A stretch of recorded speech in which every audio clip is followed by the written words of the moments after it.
नमस्कार सभी को। जन्नत ईरानी जी जो मेरे एक व्यूअर हैं, उन्होंने एक कमेंट में लिखा है, according to my D1 chart Venus planet is कारक because it is a lord of fifth house and is placed in good house, but according to numerology if I calculate and add my date of birth and it is coming as number 1 and number 1 represents Mars planet.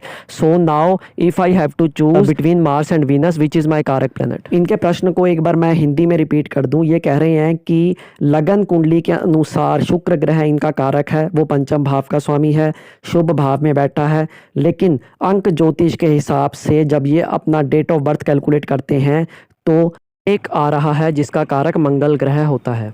अब ये पूछ रहे हैं मंगल और शुक्र में से कौन सा ग्रह इनके लिए कारक है। न्यूमरोलॉजी को और वैदिक एस्ट्रोलॉजी को एक साथ लेके चलना ज़्यादा बेटर रहता है। अकेले अंक ज्योतिष से किसी भी रेमेडी को करना ज़्यादा सही नहीं रहता। अंक ज्योतिष में यदि आपका मान लीजिए जैसे इन्होंने कहा है कि मंगल ग्रह इनका अंक ज्योतिष के हिसाब से आ रहा है तो वो इनके लिए लकी है, लेकिन जब ये अपना D1 चार्ट देखते हैं, लगन कुंडली देखते हैं, लेकिन उसमें शुक्र ग्रह जैसे ये बोल रहे हैं कि कारक है, तो ऑब्वियसली मंगल ग्रह जो है वो इनकी कुंडली में लग्नेश का मित्र नहीं होगा, अशुभ भावों का स्वामी हो सकता है।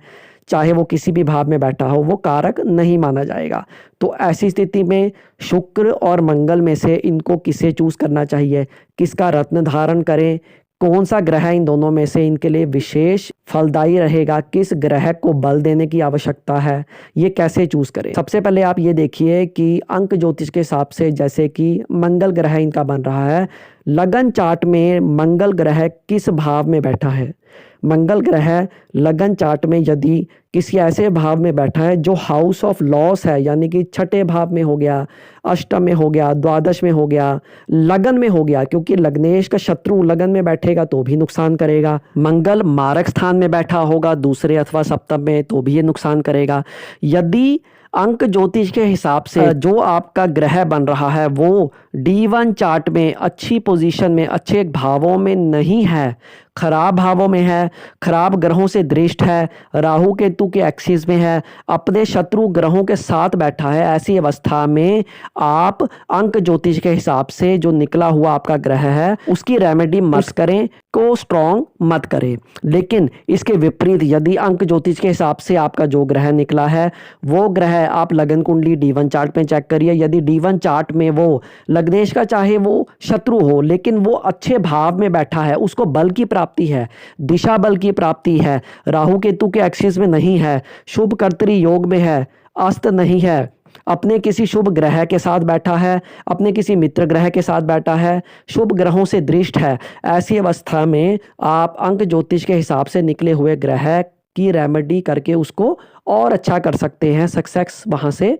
ले सकते हैं। यानी कि जब भी आपने लगन कुंडली और अंक ज्योतिष दोनों को एक साथ लेना हो तो अंक ज्योतिष में निकला हुआ ग्रह को लगन कुंडली में अवश्य देखिए। शुभ है तो उसकी रेमेडी करके या उसका स्टोन धारण करके आप उसका बेनिफिट ले सकते हैं।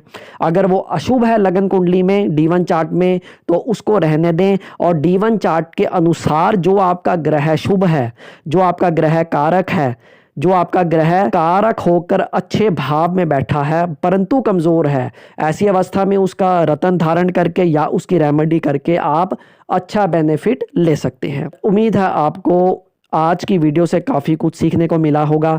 यदि आज की वीडियो के रिगार्डिंग कोई क्वेरी है आपकी तो आप कमेंट सेक्शन में इसी वीडियो में लिख सकते हैं, मैं विधिपूर्वक उसका उत्तर दूंगा या फिर उसके ऊपर एक वीडियो बना दूंगा। ज्योतिष से संबंधित विषयों में यदि आप रुचि रखते हैं तो आप मेरे इस चैनल को सब्सक्राइब कर लीजिएगा। धन्यवाद।